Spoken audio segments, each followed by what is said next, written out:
Hi everyone. My name is Natalie Brooke Ellis. I'm 34 years old. My parents demanded I skip the most important job interview of my life to watch my sister's kids. And by the time my plane landed in Chicago, I had 57 missed calls and a voicemail from my mother saying, "If your sister loses it today, that's on you." I was still holding my boarding pass when that message played. Gate B12, 6:48 in the morning. My coffee was cold because I'd been too nervous to drink it. My black blazer had a tiny thread coming loose at the cuff, and I remember pinching it between my fingers like if I could control that one thread, maybe I could control the rest of my life, too. For 8 months, my husband Mark and I had been living on one paycheck. Mine. Not a good paycheck. Not a stable one. A paycheck from a billing coordinator job at a dental supply company where my manager called unpaid overtime being a team player and once told me, "You're lucky to still have a chair." Mark had been laid off from his construction project job after his company lost 2 contracts. He was applying everywhere, doing delivery shifts at night when his back allowed it, and pretending not to panic every time the rent portal sent another reminder. So when Horizon Medical Systems called me for a final interview in Chicago with a salary almost double what I was making in real health insurance, I cried in my car before I even told Mark. This wasn't a career move. It was oxygen. My interview was at 1 o'clock. They'd paid for the flight. I'd spent 3 nights rehearsing answers in our bathroom because it was the only room where I could close the door. Mark had ironed my blouse while watching YouTube videos about how to sound confident in panel interviews. He kissed my forehead at 4:30 that morning and said, "Go get our life back." Then my mother texted, "Not good luck. Not, we're proud of you." At 5:12 a.m., while I was in the security line holding my shoes and laptop, my phone lit up. "Mom, your sister can't handle it today. You're in charge of the kids."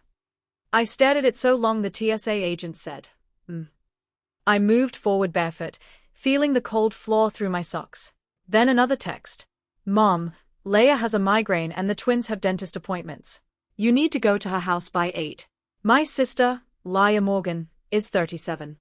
Her twins, Aiden and Ava, are 7, and her youngest, Milo, is 4. I love those kids.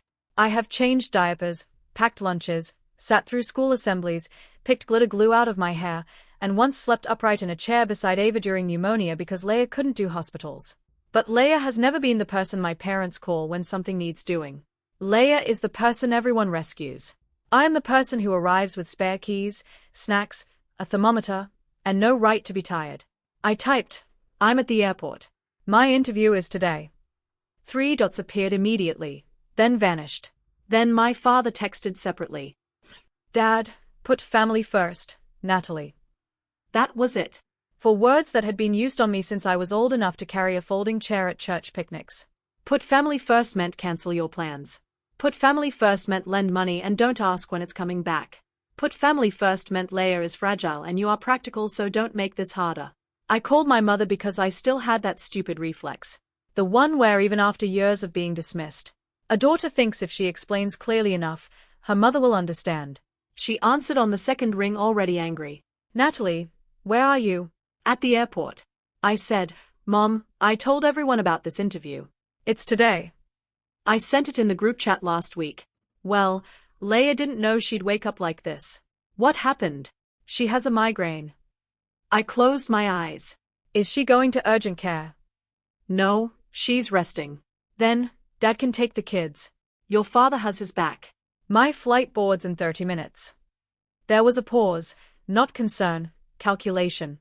Then Mom said lower. "Do not embarrass me by making me beg." That sentence hit harder than if she'd yelled because my mother Denise Harrove never begged. She assigned guilt like she was handing out plates at Thanksgiving. I looked down at my boarding pass. Natalie Ellis, seat 18A, Chicago. A printed little proof that for once I had somewhere to be that wasn't someone else's emergency. "Mom," I said, "Mark and I need this. We're behind on utilities. We're using my credit card for groceries. If I get this job, you always make everything about money."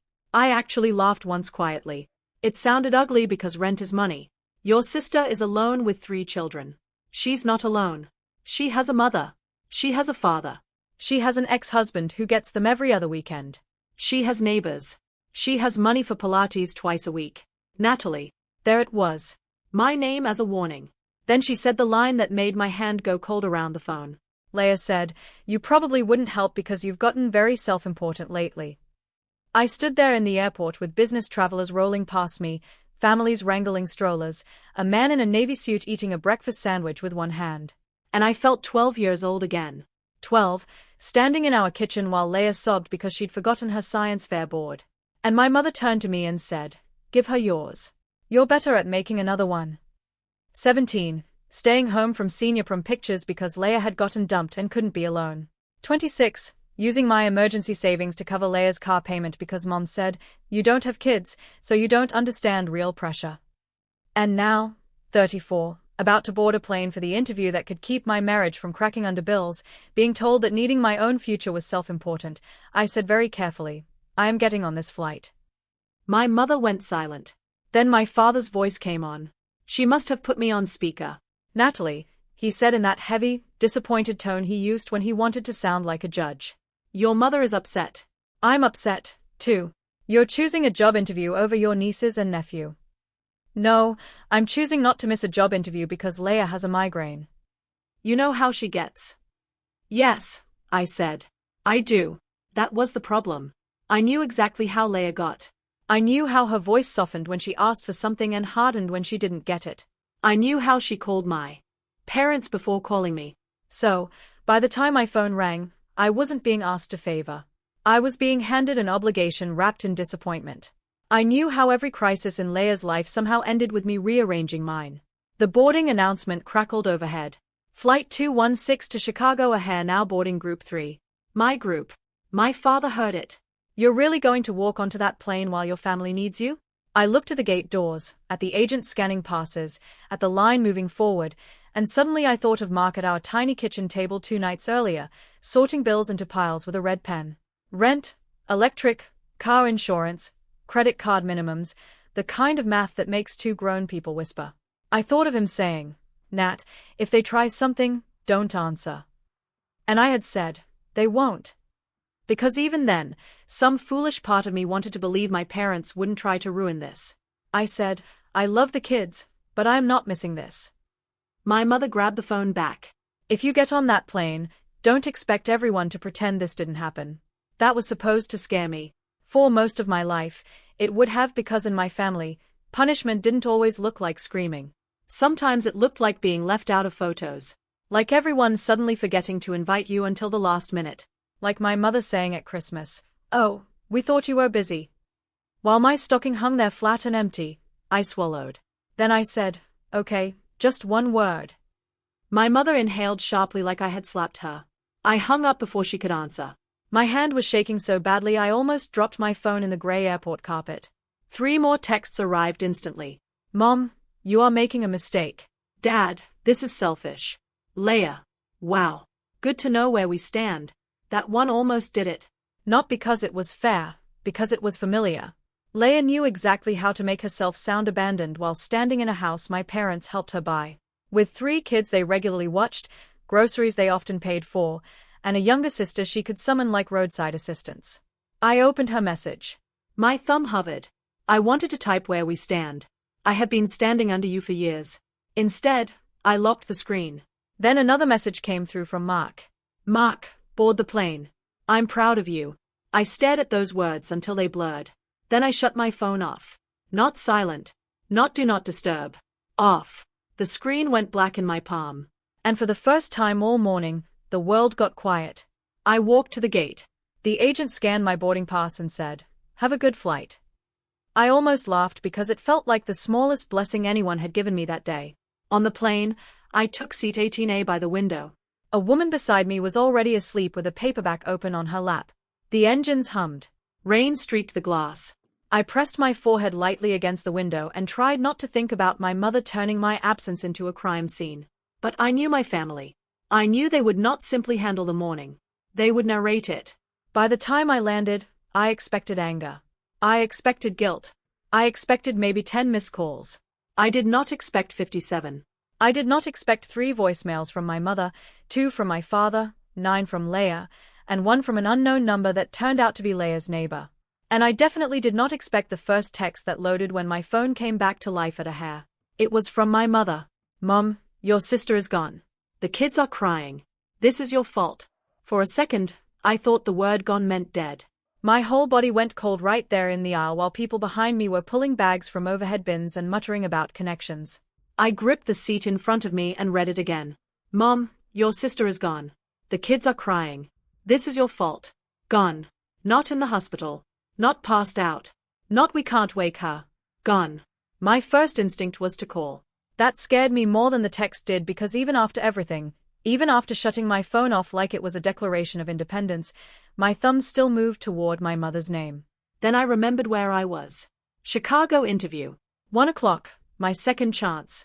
I stepped off the plane into the jet bridge, turned my phone face down against my palm, and forced myself to breathe.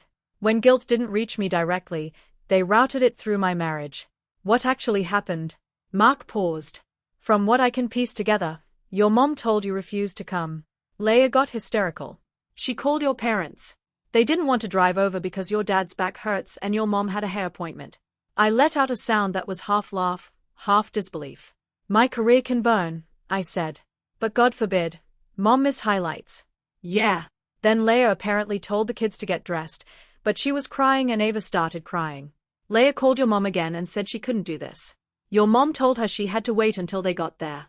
Anne and Leia left before they arrived. I stared at a departure board until the letters blurred. She left the kids alone.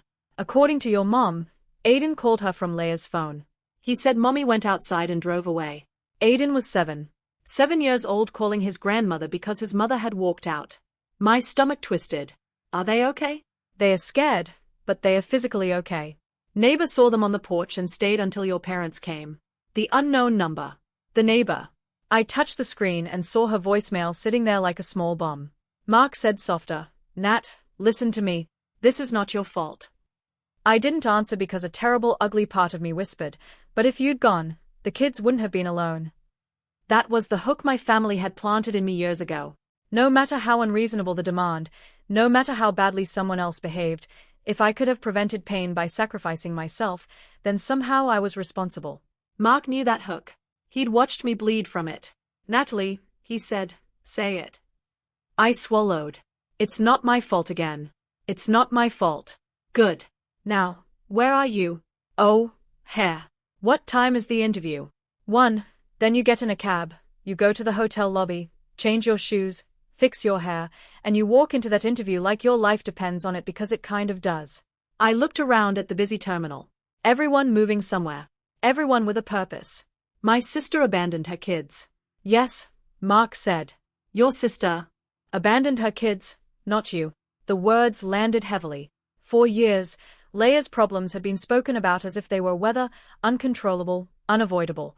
Something the rest of us just had to prepare for. Leia is overwhelmed. Leia is sensitive. Leia doesn't cope like you. Nobody ever said the simple thing. Leia chooses. She chose to leave. Not me. I listened to the neighbor's voicemail before leaving the airport. Her name was Mrs. Alvarez and her voice shook with fury. Hi, this is Carla Alvarez from next door to Leia. I don't know what is going on in your family, but Aiden and Ava came outside crying with Milo and Aiden said his mom left. I sat with them. Your parents are here now. I just want someone responsible to know that those babies were alone. I'm keeping note of the time. Someone responsible. That hurt more than the insults. I saved the voicemail. Then I called my mother. She answered with a sob already loaded. Natalie, I hope that interview is worth it. Are the kids safe? Silence. Maybe she expected me to defend myself first. I repeated. Are the kids safe? They are with us. She snapped. No thanks to you. Where is Leia? We don't know. Did you call the police? Don't be dramatic. She left 3 children alone. She was upset. Did you call the police? My mother's voice dropped. We are not involving police in family business. There it was again. Family business. The magical phrase that meant secrets mattered more than safety. Mom, I said, keeping my voice low because people were passing by with luggage and coffee cups. A 7-year-old had to call for help because his mother left him with 2 younger children. That is not family business. That is neglect. She gasped. How dare you use that word about your sister? What word would you prefer? She had a breakdown because you refused to help. No, I said she left because she chose to leave. She was counting on you. I never agreed to watch them. You assigned me while I was already at the airport. You could have come back. I could not. You chose not to. Yes, I said. I chose not to throw away an interview that could keep my household afloat because Leia had a migraine. My mother made a noise like she couldn't believe I was still talking. Then my father got on. Enough, he said. You need to come home. I almost laughed. I just landed in Chicago. Then get on another plane. No, Natalie. No. The word came out steadier than I felt. You are turning your back on this family. He said. No, Dad. I'm refusing to be the emergency exit for everyone else's bad decisions. He went quiet. I had never spoken to him like that before. My heart pounded so hard it felt visible. Finally, he said, if you continue down this road, don't expect help from us. Help. I thought of every Thanksgiving I cooked while Mom sat with Leia. Every school pickup I made, every bill I covered and was told not to mention every birthday gift I bought from Grandma and Grandpa because they forgot. What help? I asked. That silence was different. Not shocked, exposed. I said, I'm going to my interview. Text me when you find Leia. If the kids are unsafe, call emergency services. Then I hung up. My hands were trembling again. But this time, it wasn't fear exactly. It was like a locked room inside me had cracked open, and air was getting in too fast. I took a taxi downtown.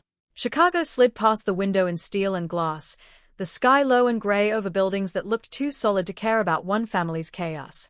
I changed into heels in a hotel restroom near the interview site. I reapplied concealer under eyes that had seen too much before 10 a.m. I practiced smiling in the mirror. You are qualified, I whispered. My phone buzzed. LLA, I hope you're happy. I just needed one person to care. I stared at it, then another. Leia, don't worry. I'm alive. Since I'm sure you asked. My throat tightened. I typed, where are you? She replied instantly, Lila, wouldn't you like to know? Then, Lila, go enjoy your big important life. I did not respond.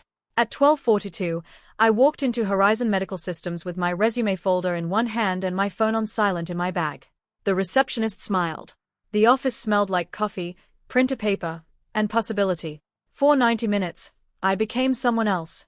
Or maybe I became myself.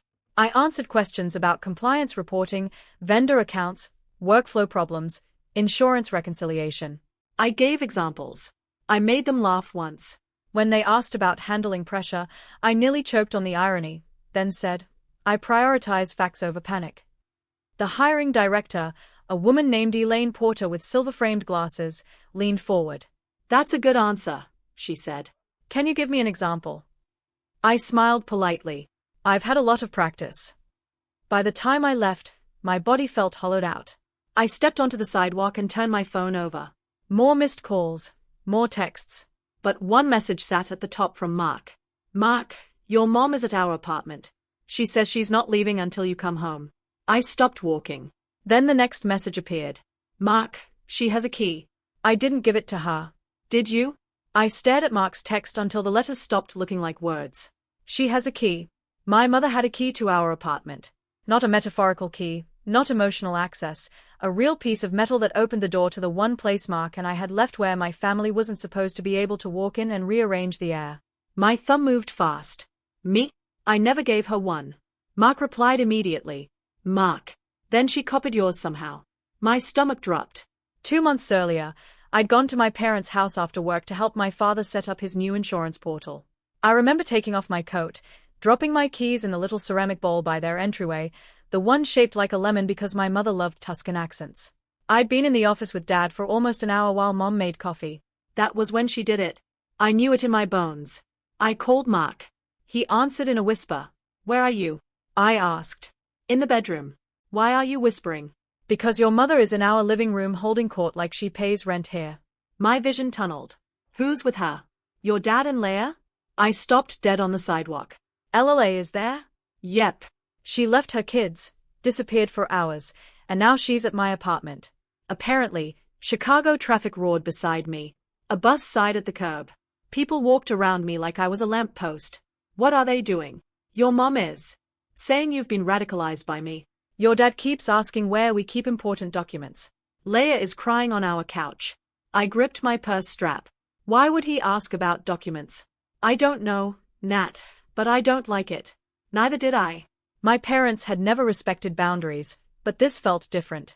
Crossing into our apartment while I was out of state wasn't just guilt. It was control with shoes on. Call the police, I said. Mark went quiet. You sure? That question hurt, but I understood why he asked. Because calling the police on my parents was a line I had never crossed.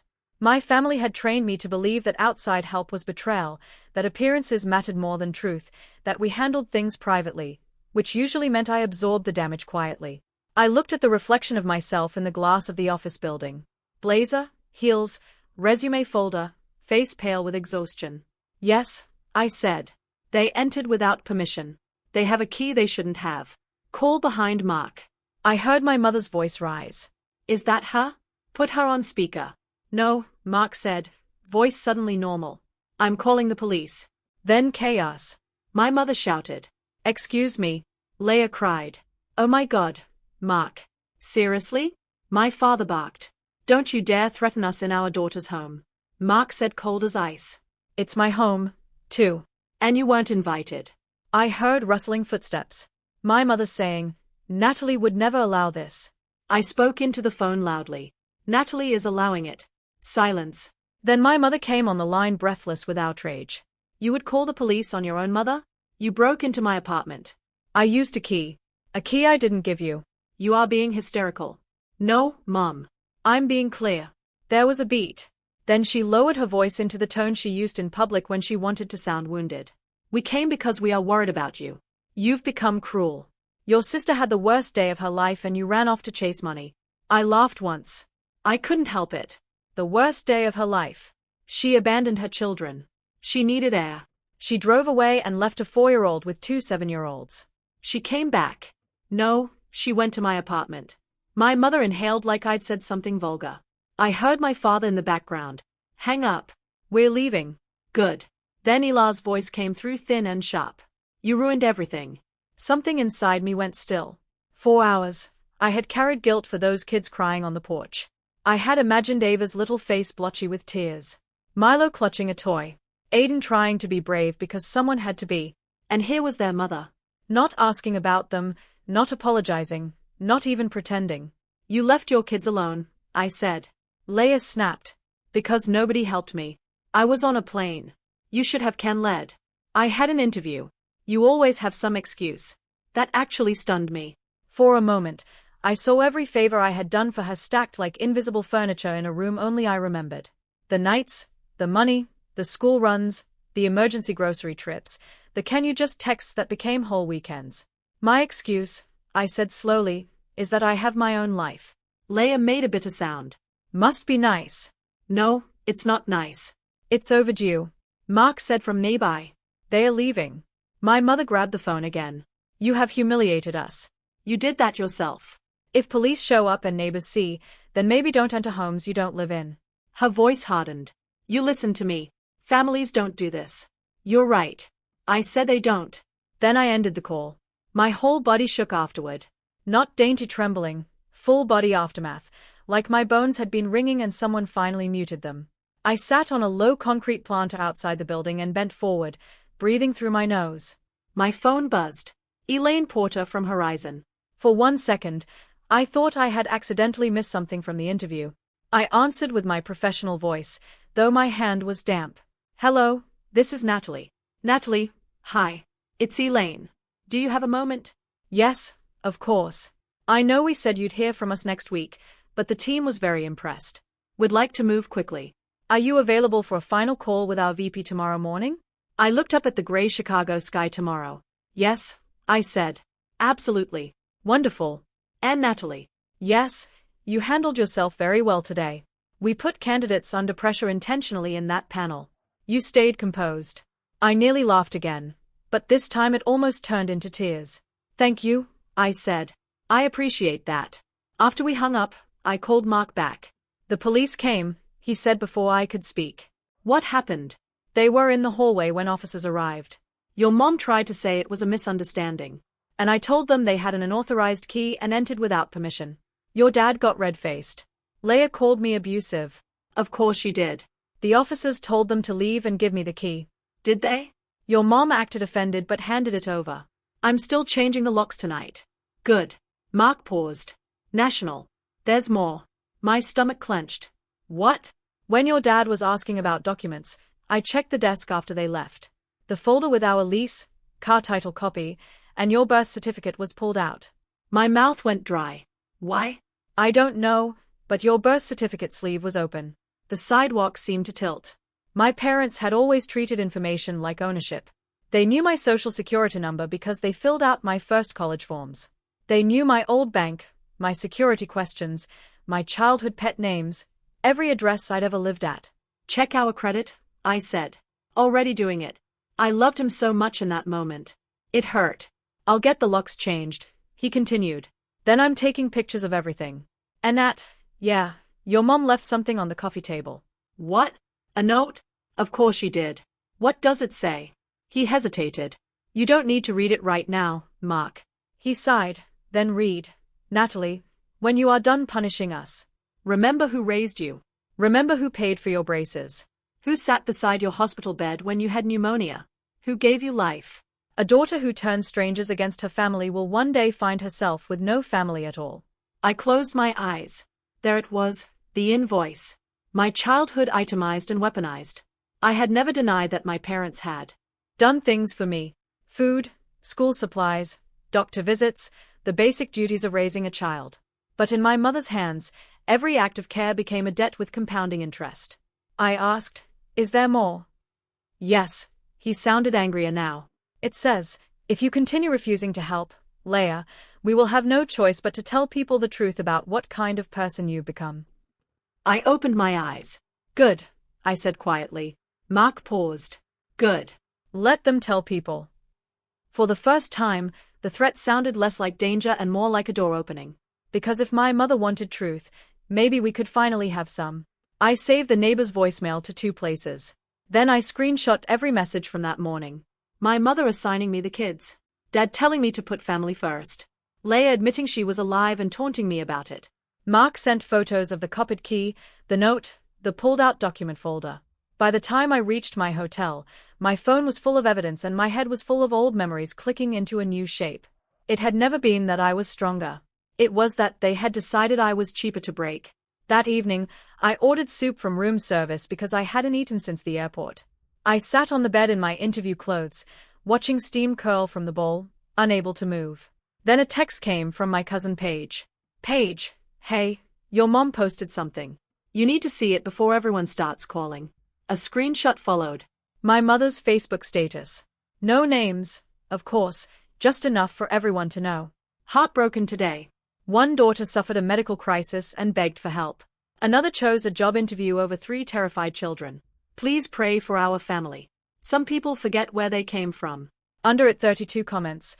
Oh, Denise, how awful. Family should always come first. Those poor babies. I hope your daughter realizes jobs come and go, but family is forever. My hands went cold. Then Paige sent another text. Paige, want me to comment what actually happened? I stared at the screen for a long time. Then I typed back. Me? No. Me? I'll do it. I sat in that hotel room with my soup going cold and my mother's Facebook post glowing on my screen like a dare. For 34 years, I had been trained not to answer back in public. Public was where my mother performed. Private was where she punished. If I challenged her in front of people, she would wait until we were alone and say, do you know how humiliating that was for me?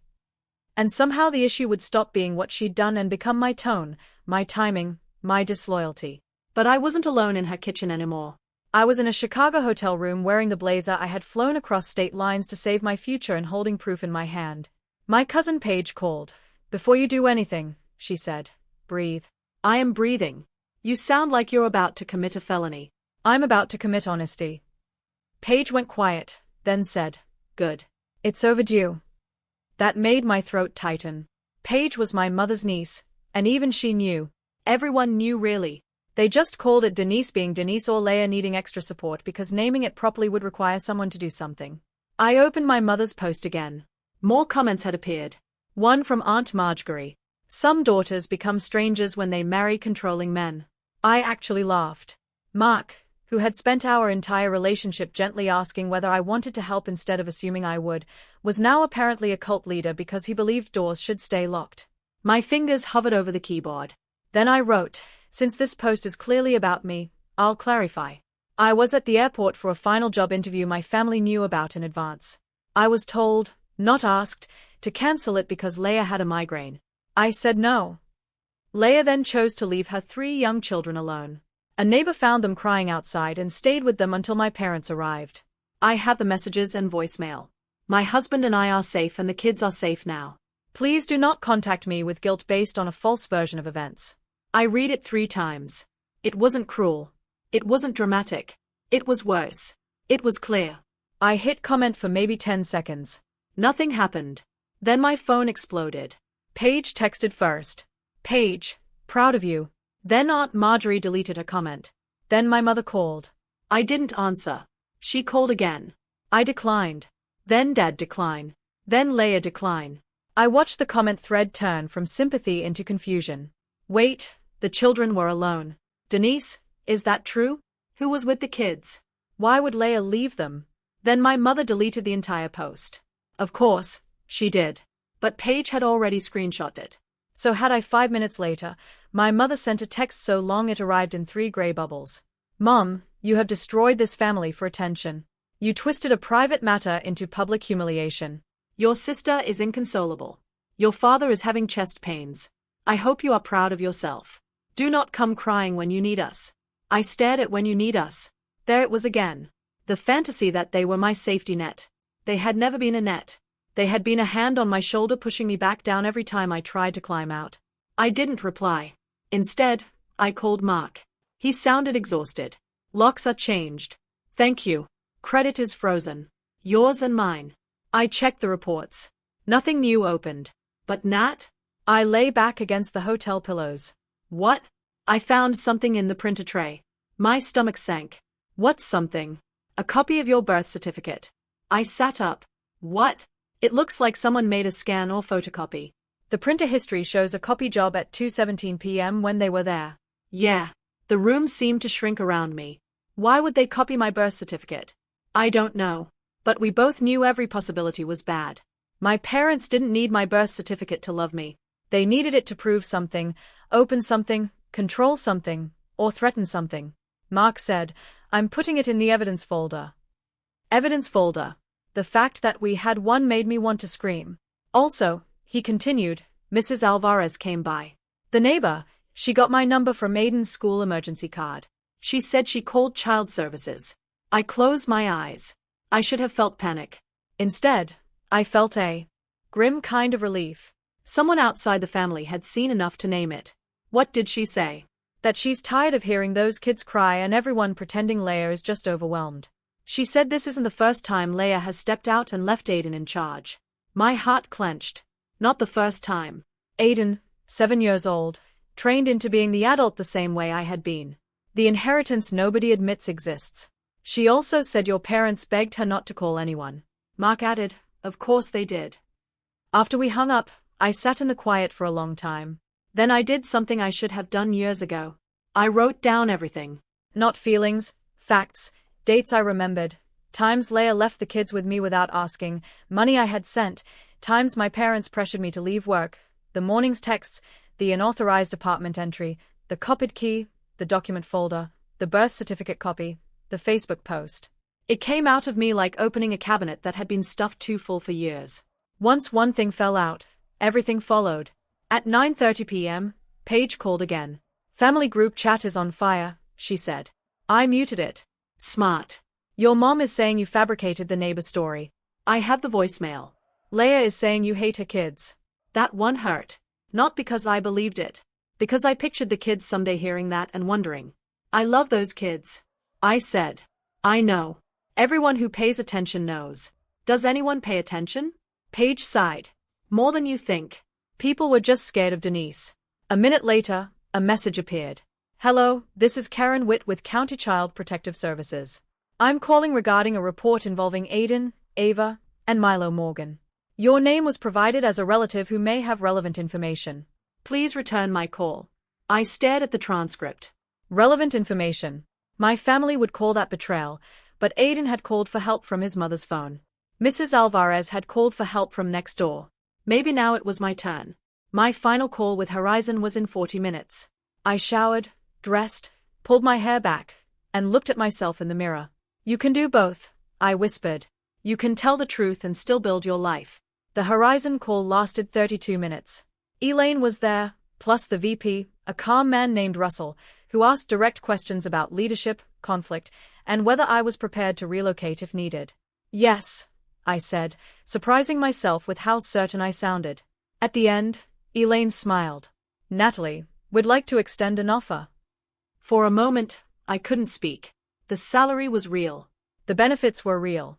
The relocation stipend was real. I muted myself just long enough to press both hands over my mouth and sobbed silently once. Then I unmuted and said professionally, I'm very grateful. I'd like to review the written offer, but I'm excited. After the call, I sat perfectly still. Then I called Mark. We got it, I said. He was quiet. Then he cried, not loudly, just one broken breath, then another. We got it, he asked. We got it. For 10 minutes, we let ourselves be happy. Then reality returned in the form of my father. Dad, if CPS contacts you, remember that blood is blood. Do not exaggerate. A second text followed.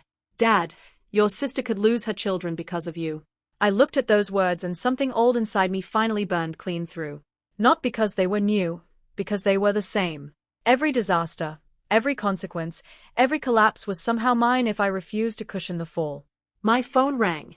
Karen Whitlow, CPS. This time I answered.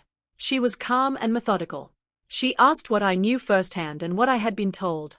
I stuck to facts. I told her about the texts assigning me childcare, my flight, my mother's message, Mark's account, Mrs. Alvarez's voicemail, and Leia's texts afterward. I offered screenshots. Karen asked, has Ms. Morgan left the children unsupervised before, to your knowledge? I thought of every uneasy moment I had brushed aside. Every time Aiden seemed too responsible. Every time Ava said, Mommy was sleeping, so Aiden made cereal. Yes, I said quietly. I believe she has. Karen thanked me. Before we hung up, she said, I know these calls can be difficult when family pressure is involved. My eyes stung. You have no idea. Actually, she said gently, I hear it every day. After the call, I sent the screenshots. Then I texted my father back. Me? I told the truth. Leia's choices caused this, not mine. He didn't respond. My mother did. Mom, you are dead to me. I stared at it. For years, that sentence would have shattered me. Now, all I felt was exhausted. I took a screenshot, saved it, and put the phone down. My flight home was that afternoon. I should have felt dread, but instead, I felt something stranger. Preparation, because when I landed, I knew they would be waiting in one form or another. I just didn't know yet that Leia had gone to our landlord. When I landed back home, Mark was waiting outside arrivals with the car idling and his jaw set in a way I recognized. What happened? I asked before I even buckled my seat belt. He handed me his phone. A message from our landlord, Mr. Keene. Mr. Keene, Mark, I received a concerning call from a woman named Leia Morgan claiming Natalie has moved out and there may be domestic instability in the unit. Please confirm status immediately. I read it twice. Then I looked at Mark. Domestic instability? She told him I was controlling you, that you were in Chicago trying to escape me, but I might have access to your documents. I barked out a laugh that had no humor in it. My family broke into our apartment and copied my birth certificate, and somehow you're the threat, Mr. Keene. Didn't believe her, Mark said. But he said she sounded convincing enough that he needed to document it. That was Leia's gift. She could cry in complete sentences. She knew how to sound wounded, helpless, believable. I had watched her do it with teachers, boyfriends, buses, our parents. Now she was doing it to my landlord. To what end? I asked. Get us evicted? Maybe scare us? Maybe make me look unsafe? Maybe make you run back to them? I leaned my head against the seat. Outside, cars crawled past the pickup lane. People hugged, suitcases rolled, lives continued. Mark took my hand. Mr. Keene said if they come onto the property, he'll trespass them. I turned to him. He said that. He also said your mother called him after Leia did. Of course she did. She asked whether she could be added as an emergency contact since you were not thinking clearly. A cold calm spread through me. That was why they'd wanted documents. Not one dramatic reason, 100 small ones to insert themselves, to create doubt, to make themselves official where they had no right to. Not because I wanted revenge.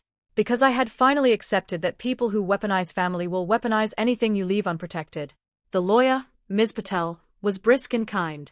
She told me to stop taking calls, preserve all communication, and send one written boundary. So, I did. To my mother, father, and Leah, I sent the same text. Do not come to my home, workplace, or contact my landlord. Do not use or copy my personal documents. All communication must be in writing. If you continue harassing us or entering our property, we will pursue legal action. My mother replied within 3 minutes. Mom, legal action against your parents. You are sick. Dad, this is not who we raised. Leah, enjoy your new family since you threw mine away. I didn't answer. That was the first victory. Not the job, not the locks, not the police report, the silence. CPS contacted me twice more. I gave facts, not opinions. Mrs. Alvarez gave her statement, too. For once, my parents couldn't contain the story inside the family and smother it with guilt. Leah did not lose her children. That's important. What happened was less dramatic and more useful. She was required to complete a safety plan. My parents could not simply handwave everything as a migraine. Leah had to arrange actual child care. Aiden's school was notified that he was not to be treated as a backup adult. Counseling was recommended. My mother called this state interference. I called it the first time adults besides me had been made responsible. A week later, Horizon's written offer came through. I accepted. When I clicked the button, Mark opened a bottle of cheap sparkling cider because champagne was still not in the budget. We drank it from mismatched mugs in our kitchen, surrounded by moving boxes we had started collecting from the grocery store. To oxygen, he said. I cried then, not because everything was fixed. It wasn't. My parents were still furious. Leah was still telling anyone who would listen that I had reported her out of jealousy. Aunt Marjorie eventually sent me a message saying, "Your mother is devastated." And I replied, "So are the children." Which ended that conversation. But for the first time, their anger was not steering my life. 2 months later, Mark and I moved to Chicago. The relocation stipend covered the truck, deposits, and just enough breathing room that I stopped checking our bank balance every morning with my heart in my throat. Mark found work with a contractor outside the city. I started at Horizon on a Monday wearing the same black blazer thread repaired at the cuff. Elaine stopped by my desk that afternoon and asked, "Settling in?" I looked at my new badge, my new computer, my new calendar full of things that belonged to me. "Yes," I said. "I think I am." The kids were the hardest part. I miss them. I still miss them. Aiden called me once from my mother's phone about 3 weeks after we moved. His voice was small. "And Nat, are you mad at us?" I had to sit down. "No, sweetheart," I said. "Never. I love you three so much. Grandma said you're busy with your big job." I closed my eyes. "I am busy," I said carefully. "But that doesn't mean I stopped loving you." Mom cried when your name came up. "I'm sorry you had to see that." He was quiet for a moment, then whispered, "I didn't like being in charge." There it was. The sentence that broke me. "You should never have been in charge." I said, "That was not your job." He sniffed. "Okay, Aiden, listen to me. If you are ever scared, you call a safe adult. Mrs. Alvarez, your teacher. 9/11. If you need to, even if someone says not to, will people be mad?" "Maybe," I said, because I would not teach him lies. But being safe matters more than people being mad. After we hung up, I sobbed so hard Mark came running from the other room. That call reminded me why boundaries hurt. Because they don't only keep people out. Sometimes they reveal who is still trapped inside. I couldn't rescue those kids by sacrificing my entire life. I had tried variations of that for years and all it had done was teach the family that I was the plan. The real help came when people outside the pattern got involved. When truth entered the room, when consequences stopped being redirected onto me. My mother and I have not spoken in 6 months. She sends occasional emails, subject lines like "your father's health" or "last chance." I save them in a folder and do not respond unless there is genuine information requiring a reply. My father mailed a birthday card with only one sentence inside. "Family is still family." I put it in the evidence folder. Not because I hate them, because I remember Leah blocked me, unblocked me, sent a paragraph about betrayal, then blocked me again. Paige keeps me updated just enough to know the kids are safe. Mrs. Alvarez still watches from next door like an avenging angel with flowered curtains. And me? I work, I come home, I pay bills on time. Mark and I buy groceries without choosing which cart has room. Some nights we walk by the lake and talk about things that have nothing to do with crisis. It feels almost suspicious. Peace. Like, I'm getting away with something, but I'm learning that peace is not betrayal. A job interview was never more important than 3 children. That's what my family wanted people to think. The truth is, one woman's job interview was made the test of whether an entire family could continue avoiding responsibility. I got on the plane. Leia made her choice.